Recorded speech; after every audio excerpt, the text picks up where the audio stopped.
Hey guys, and welcome to Starting Out Solitary. My name is Amanda, and I'm your sub-host for Josh today. And before we get started, I'd like to take a moment of silence.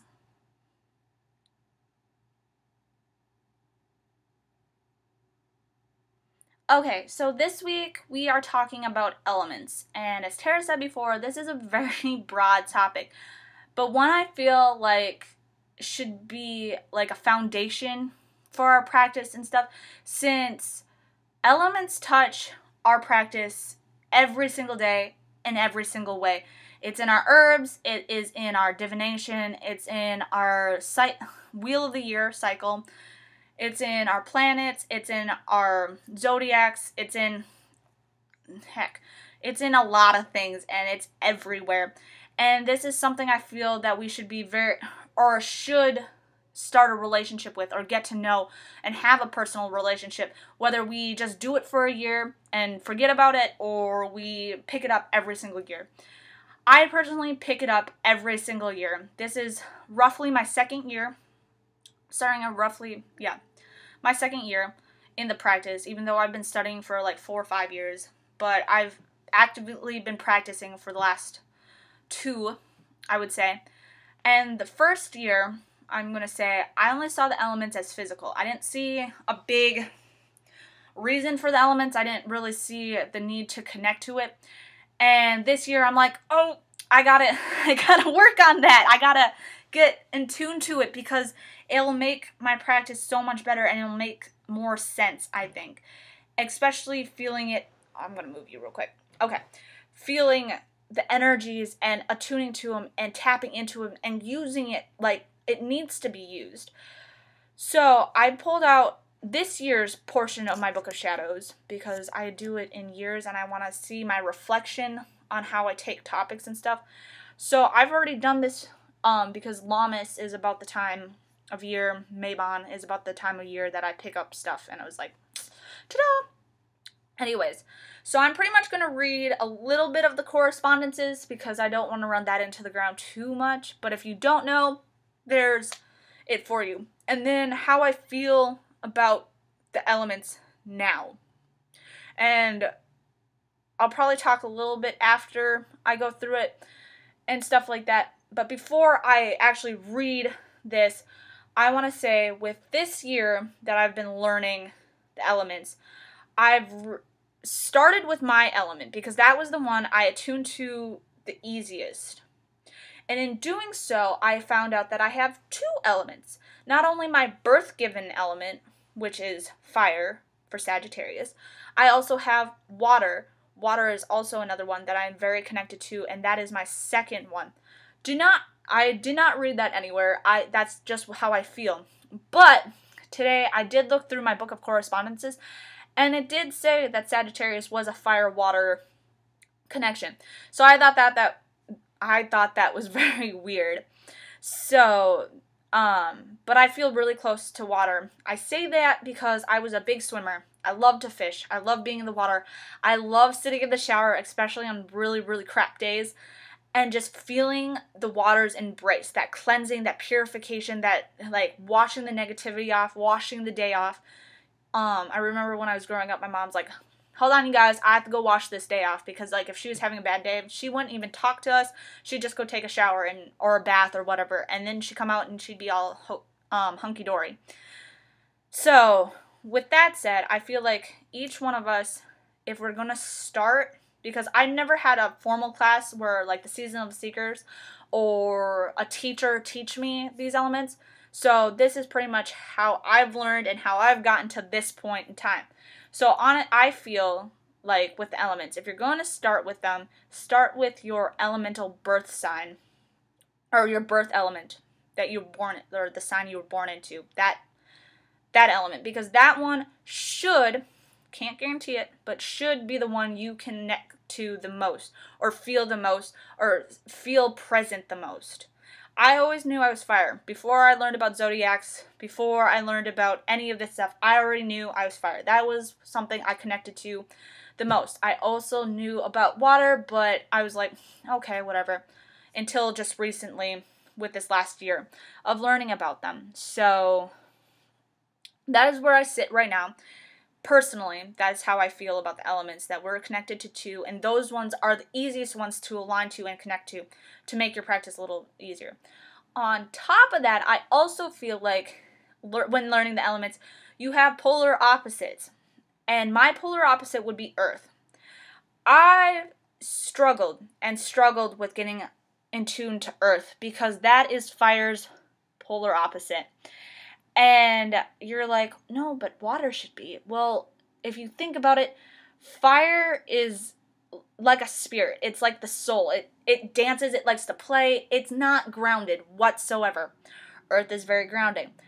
That is something I struggle with a lot, is to ground and stay centered and stay focused and be in the here and now, because I am running 1,000 miles in my imagination. And I'm just going for it. I go head into things. I don't think before I leap a lot of the times. And that gets me into trouble. And my husband will be like, hello, what are you doing? And stuff like that. But that's how I feel. You have a sign you're born into, a secondary sign, and then a polar one. I feel, as of now, I feel like there's one polar opposite. Because I never had problems connecting with air. And air, I feel, is water's opposite.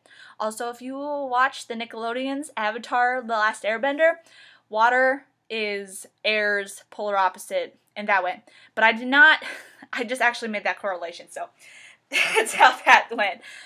But anyways, so starting with fire, because that is the element I started out with, I learned that the signs for this element would be Aries, which is a cardinal sign, Leo, which is a fixed sign, and Sagittarius, which is a mutable sign.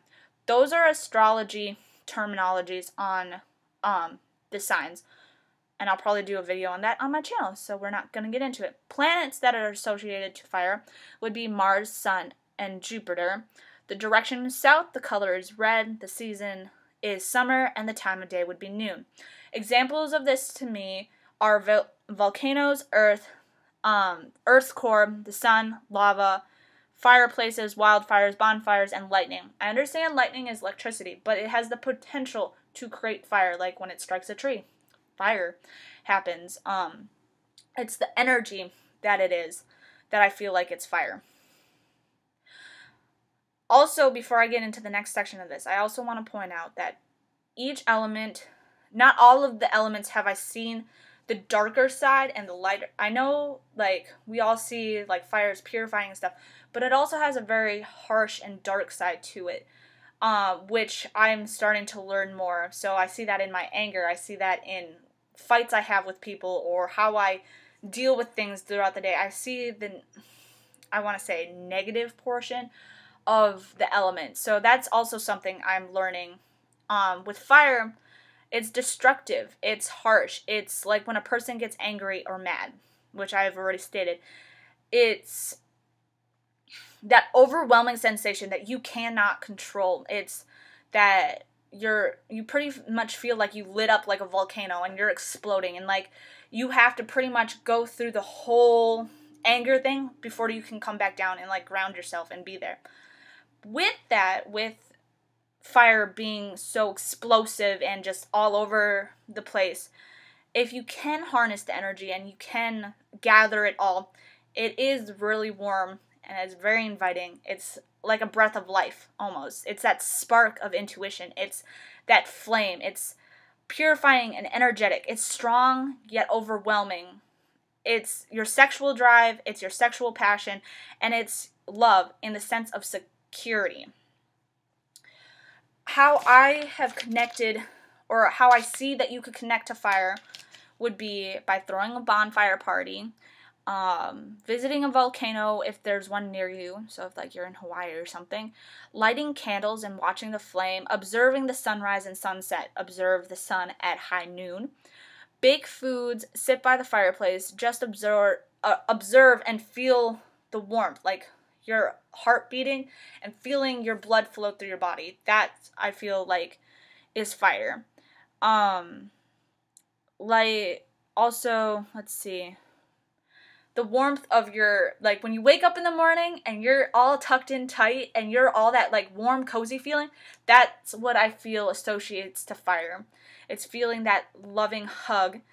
Like fireworks. Watch the explosiveness of fire, the craziness of fire, and the hugs and warm embrace you feel from friends and family. Those are how I feel, that is how I see and feel fire when it happens on a day-to-day basis. Okay, the next one is earth. And yes, I did this on purpose because this is my polar opposite. This is something I still struggle today to connect to. But this is what I've gotten so far. The signs to it are Capricorn, which is a cardinal signal or sign, Taurus, which is fixed, Virgo, which is mutable. The planets associated to Earth are Venus, Mercury, and Saturn. The directions is north, the color is green, the season is winter, and the time of day would be night.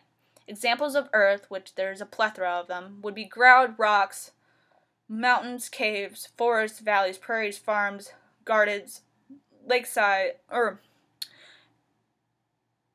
etc. Also, on the darker side of it would be landslide, avalanches, sinking sand, and earthquakes. Okay, so as of now that I feel what Earth is to me, it is very grounding, it's very stable, it's fertile and nurturing, it's giving and loving in a providing sense. It loves us with providing us fruits, vegetables, growth, animals, and stuff. It provides for us. Earth can take back just as much as it gives out. So with the earthquakes, it taking in houses and stuff, it taking away what was growing there at the time. But it's also reconstructs and reforms. So when like our tectonic plates come together, it forms mountains. Or when the earthquake separates, it creates new valleys and stuff like that. But also on top of that strength and power that Earth has, it's very gentle. And I say gentle because you don't usually feel the wrath of Earth or the negative side to Earth. You usually get that growth and nurturing feeling. I haven't experienced the negative side, I'm going to say, of Earth as much as I have with fire, but I live fire every single day, so that's probably why. So this is also part of my growing process. So how to connect to Earth, or how I see you could connect to Earth, would be by playing in a sandbox, building sand castles, playing on the beach, sitting underneath a tree, eating fruits and berries, eating root plants like potatoes and carrots and turnips. Planting a garden, playing in the mud, molding with clay, playing with rocks, laying in the grass, and climbing mountains, if that is something you like to do. Just like spending time outside, because I feel Earth is our home, Earth is our foundation, Earth holds everything up. So that's kind of how I see Earth at this time. Next, I want to talk about air. The signs for air would be Libra, which is cardinal, Aquarius, which is fixed, Gemini, which is mutable, and the planets for air would be Mercury, Venus, and Uranus. The direction is east, the color is yellow, the season is spring, and the time of day is dawn. Examples of this would be cool and warm air, your breath. Your breath is the biggest one because you do it without thinking about it. Wind, tornadoes, windstorms, and the breeze. I'm pretty sure there's a couple more that I could think of, but I didn't write them down. Air right now, to me, is infinite. It is ever vast and ever, like, wide, I guess you can say. It's loving in a relieving kind of sense. Like when you take a big inhale and a big exhale, it's a relieving feeling that you feel. It's flying and it's moving, it's intelligent, it's refreshing and invigorating, and it's pushy and needy. Why I say pushy and needy is when it needs, or when it's at when I feel wind at its full strength, like if you're standing at the top of the hill and you're leaning forward, you can feel the strength of wind holding your body up. Even though you're at a slight angle, it's still holding you there. Don't do it when the gust isn't there because you're going to fall flat on your face. I've done it before. But I feel like it's pushy when it's needy or when it needs something from you. It pushes, and also it's not as negative. It also can push you forward to get stuff done too, is how I feel, and it's cool and refreshing.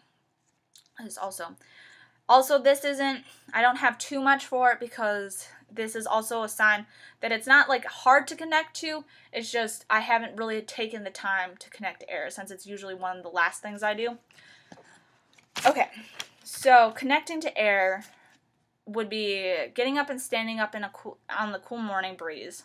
So while you're looking at the sun rising, you can feel the air as well during the day, whether it's hot and muggy or really cool and refreshing like in the early morning falls. Oh, I love being outside in the fall. Standing at top of the hill and feeling the breeze push against you, feeling that strength that air has to hold your body mass up.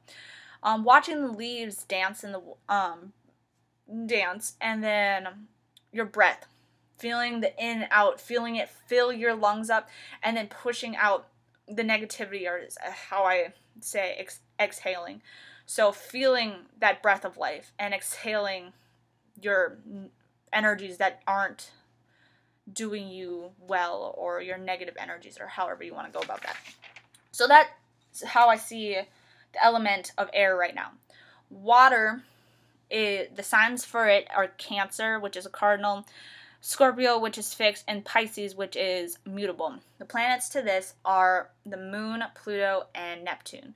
The directions is west, the color is blue, the season is autumn, and the time of day would be dusk. Examples of water would be streams, rivers, oceans, lakes. I say typhoons, tsunamis, and hurricanes. I know they're wind-based and stuff like that too, but that is where I see those natural storms.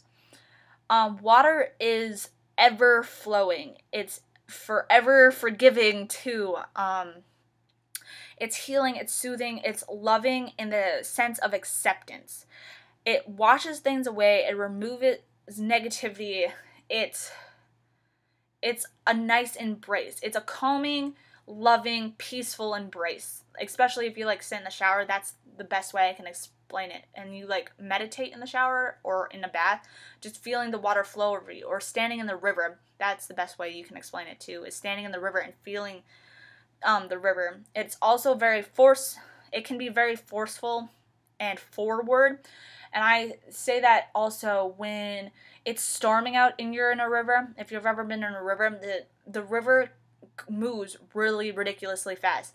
And the currents underneath it, it's not just one current. You have a current here and a current underneath here. And then you have those little eddies that go around the dikes and stuff. Like, water is one of those moving negative energies, I can say.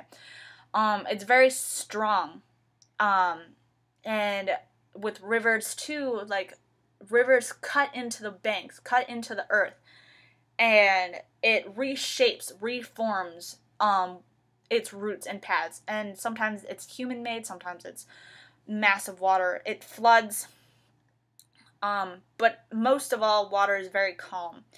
I haven't seen the negative side of this too much, but that is how I see it as of now. And to connect with water, I would drink water, like fresh spring water would be my preferred method.